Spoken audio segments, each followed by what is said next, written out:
Kabinda sacrifié au nom de la coalition pour que Vital Kamerhe soit sauvé? C'était donc le prix à payer pour que tout redevienne à la normale. La destitution de Jean-Marc Kabinda. L'affaire s'est déroulée avec une célérité sans précédent alors que la polémique sur la pétition du député Jean-Jacques Mamba est loin de toucher à son terme. Tout cela se déroule au moment où croupit en prison Vital Kamerhe, principal allié de Félix Tshisekedi. Il fallait donc sacrifier quelqu'un pour que soit calmée la tension. Mais, au nom de l'état de droit.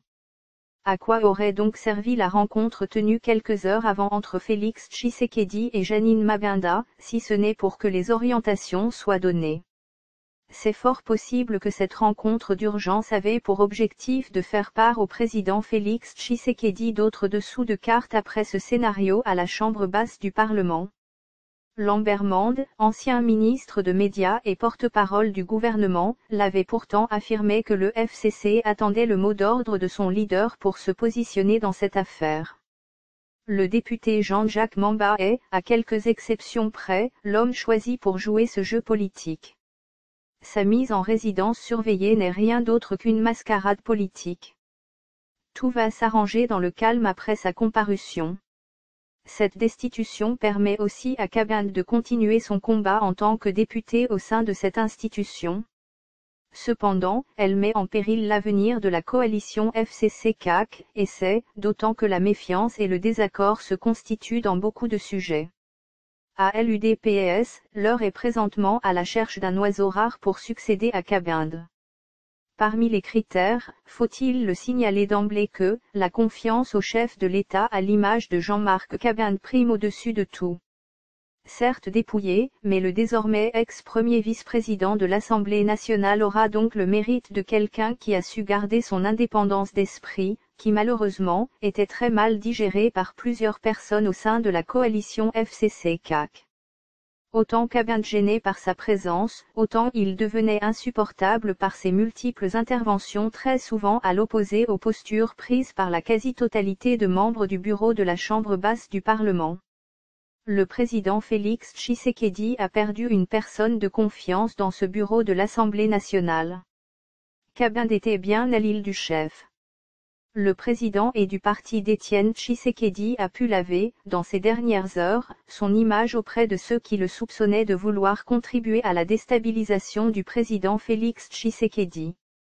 Son départ, si le choix est mal fait à l'UDPS, ouvrirait un boulevard pour ceux dont la détermination et les motivations de fragiliser le pouvoir de Félix Tshisekedi demeurent. Bien qu'en coalition, c'est bien le FCC, cette plateforme que dirige l'ex-président Joseph Kabila que demeure majoritaire au Parlement. Et a donc la possibilité de prendre beaucoup d'initiatives contre ou pour le chef de l'État. Source, mediacongo.net. Destitution de Kabinda, l'UDPS va s'exprimer dans les prochaines heures, Kabuya. L'Union pour la démocratie et le progrès social, UDPS, va s'exprimer dans les prochaines heures sur la destitution de Jean-Marc Kabinda du bureau de l'Assemblée nationale. C'est ce qu'a dit son secrétaire général Augustin Kabuya joint par 7sur7.cd ce lundi 25 mai 2020.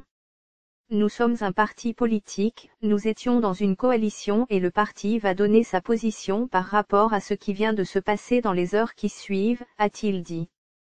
Signalons que Jean-Marc Kabinda a été destitué aujourd'hui de son poste de premier vice-président de la Chambre basse du Parlement.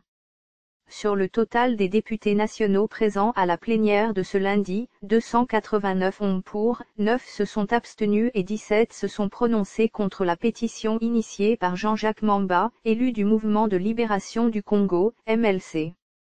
Signalons que les élus nationaux de l'UDPS, mécontents, n'ont pas pris part à la séance de vote à l'Assemblée nationale. Source, 7sur7.cd. Kabinda, en vrai tshisekédiste, je quitte ce poste la tête haute et sans compromission. La réaction de Jean-Marc Kabinda quelques minutes après sa destitution du bureau de l'Assemblée nationale ce lundi 25 mai 2020 n'a pas tardé. Tout en affirmant que sa déchéance n'est pas une surprise, le président AI de l'Union pour la démocratie et le progrès social, UDPS, dit quitter ce poste la tête haute et sans compromission. C'est sans surprise pour moi. Ce passage en force du FCC est la preuve que le complot est ourdi et va au-delà de ma destitution. En vrai tshisekédiste, je quitte ce poste la tête haute et sans compromission. Fier d'avoir défendu notre idéal de combat, notre pouvoir et le président, a indiqué Kabinde via tweeté. Pour rappel, 289 députés nationaux sur les 315 votants ont approuvé la déchéance de Jean-Marc Kabinde de son poste de premier vice-président de l'Assemblée nationale. Source, 7sur7.cd. RDC, absent à la plénière, Kabinde salue la mémoire du député UDPS Hakim Kabea décédé ce lundi. Le président AI de l'Union pour la démocratie et le progrès social, UDPS, Jean-Marc Kabinde a réagi suite à la disparition du député national de son parti politique Hakim Kabea décédé ce lundi 25 mai 2020. Tout en présentant ses condoléances à sa famille biologique, Jean-Marc Kabinde a salué la mémoire d'un combattant. C'est avec tristesse et grande consternation que je viens d'apprendre le décès de l'honorable Hakim Kabea, député élu sur la liste UDPS à l'UILU. Je salue la mémoire d'un grand combattant et très sincères condoléances à sa famille biologique. Que son âme repose en paix, a indiqué Kabinde via tweeté. Lors de la plénière de ce lundi à l'Assemblée nationale, Janine Mabunda a invité les députés à observer une minute de silence pour rendre hommage à l'élu du parti présidentiel. Pour rappel, le tweet de Jean-Marc Kabinde sur cette disparition intervient au moment où les députés nationaux sont en train de voter pour ou contre la pétition qui vise sa déchéance au poste de premier vice-président de la Chambre basse du Parlement. Source, 7sur7.cd.